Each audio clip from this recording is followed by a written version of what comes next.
สบายดีน้องๆนักเรียนทุกคนมื้อนี้เรากลับมาเรียนวิชาภาษาลาวนำกันในหัวบทที่ว่าการผสมพยัญชนะกับสระเอียนและเป็นนอนกสะกดคือเก่าเนาะแต่มื้อนี้มาในสระเสียงยาวฉะนั้นเวลาอ่านเนาะหรือเวลาผสมสระเข้าไปพยายามอ่านออกเสียงหรือว่าลากเสียงให้ยาวขึ้น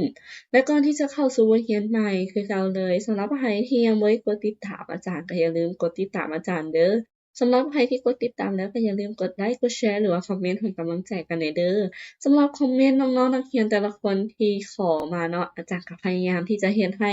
ตามมันคำขอของน้องนักเรียนอยู่เนาะหวังว่าน้องๆนักเรียนจะรอดค่ะและเพื่อเป็นการเสียเวลาเรามาเข้าสู่บทเรียนใหม่กันเลยกอเอียนเกียนกอเอียนเขียนหอเอียนเขียนหอเอียนเขียนหอเอียนเขียนหอเอียนเขียนงอเอียนเงียนงอเอียนเงียนจอเอียนเจียนจอเอียนเจียนสอเอียนเสียนสอเอียนเสียนซอเอียนเซียนซอเอียนเซียนยอเอียนเงียนยอเอียนเงียนดอเอียนเดียนดอเอียนเดียนต่อ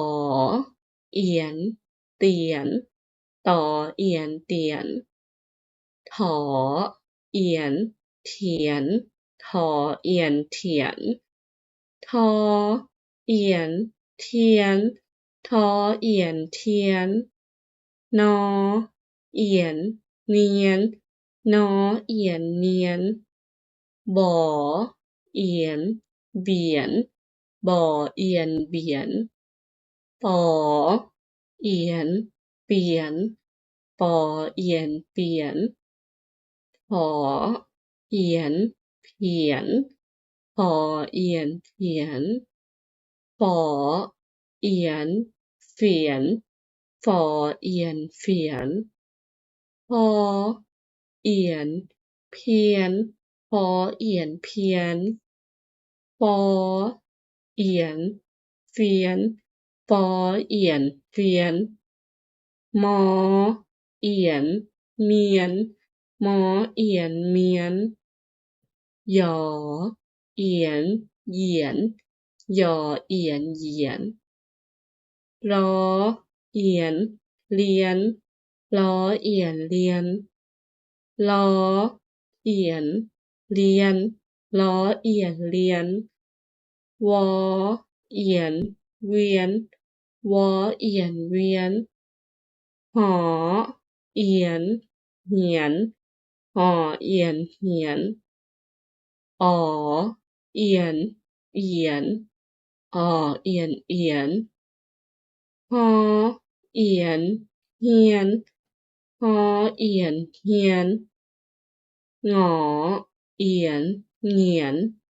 งอเอียนเงียนหยอเอียนเหงียนหยอเอียนเหงียนหนอ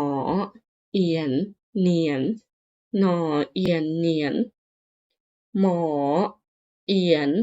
เหมียนหมอเอียนเหมียนหลอเอียนเหรียญหลอเอียนเหรียญหวอเอียนเหวียนวอเอียนเหวียนกอเอียนเกียนขอเอียนเขียนคอเอียนเคียนงอเอียนเงียนจอเอียนเจียนสอเอียนเสียนซอเอียนเซียนยอเอียนเงียนดอเอียนเดียนต่อเอียนเตียนถอเอียนเถียนทอเอียนเทียนนอเอียนเนียนบอเอียนเบียนปอเอียนเปลี่ยนพอเอียนเพียนฟอเอียนเฟียนพอเอียนเพียนปอเอียนเฟียนมอเอียนเมียนยอเอียนเหยียน ลอเอียนเรียนลอเอียนเรียนวอเอียนเวียนหอเอียนเหียนออเอียนเอียนฮอเอียนเฮียนงอเอียนเหงียนหย่อเอียนเหยียนหน่อเอียนเหนียนหมอเอียนเหมียนลอเอียนเหรียญวอเอียนเหวียนและบทเรียนของเราในมื้อนี้ก็จบเพียงเท่านี้เนาะเป็นจั่งใดถูกใจหลายๆคนหรือบ่ถ้ารู้สึกถูกใจวิดีโอนี้เนาะก็อย่าลืมกดไลค์กดแชร์หรือว่ากดติดตามคอมเมนต์ให้กำลังใจอาจารย์ได้เด้อสำหรับมื้อนี้ขอบใจ